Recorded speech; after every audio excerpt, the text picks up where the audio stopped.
Yo, මේක අහපන් පාරේ රජ්ජුරුවෝ කියලා හිතන් ඉන්න මිනිස් ජීවිත එක්ක සූදු කෙලින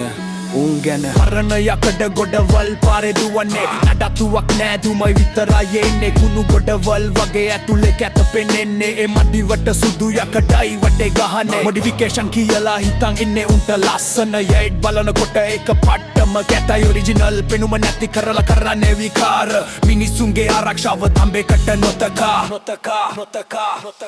වැරදි ලේන් එකේ යන්නේ රේස් පදින්නේ සල්ලි මාත්‍රවයි විතරයි පෙනෙන්නේ මිනිස් ජීවිත ගැන උඹලා හිතන්නේ නෑනේ පාරේ මැරුණත් උඹලට සල්ලිමයි ඕනේ නීතියක් නැද්ද පාරේ යුක්තිය කොහෙද බස් වචේ දැන් මාරක රකයක් වෙලාද නීතියක් නැද්ද පාරේ යුක්තිය කොහෙද බස් වචේ දැන් මාරක රකයක් වෙලාද කලර් ලයිට් එකක් උන්ට අදාළම නෑ නීතියේ අකුරක් වදුන් දන්නේ නෑ පාරේ යන්න මිනිසුන්ට කිසිම ඉඩක් නෑ පිස්සෙක් වගේ එල්ලවනවා බයක් ඇවිලාවත් නෑ තව බස් එකක් දැකොත් එතන රේස් එකක් මිනිසුන්ගේ ජීවිත කියන්නේ උන්ට සෙල්ලමක් අනතුරක් උනමයි නීතිය රත් වෙන්නේ ටික දවසකින් ආයෙත් පරණ පුරුදුමයි වෙන්නේ පිරිසිදුකම නෑ සුවඳක් නෑ තියෙන්නේ ගඳ විතරයි වරගේ මූණේ තියෙන්නේ මත් ගතිය විතරයි ලස්සනට තිබුණ බස් එක දරකුසෙන් වගේ කොයි වෙලේ පන්න යයිද දන්නේ නෑ මේ මගේ ඉදගිද දිකටද පලදානෙන් කොහෙද අහිංසක මිනිස්සු පාරේ මැරෙන්නම ඕනෙද හදාගන්නින් පාර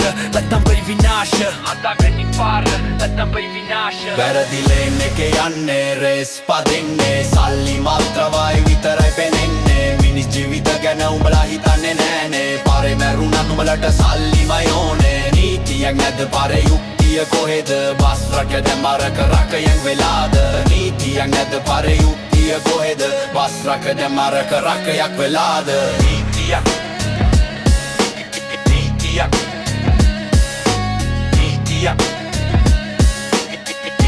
නැද්ද පාරේ යුක්තිය කොහෙද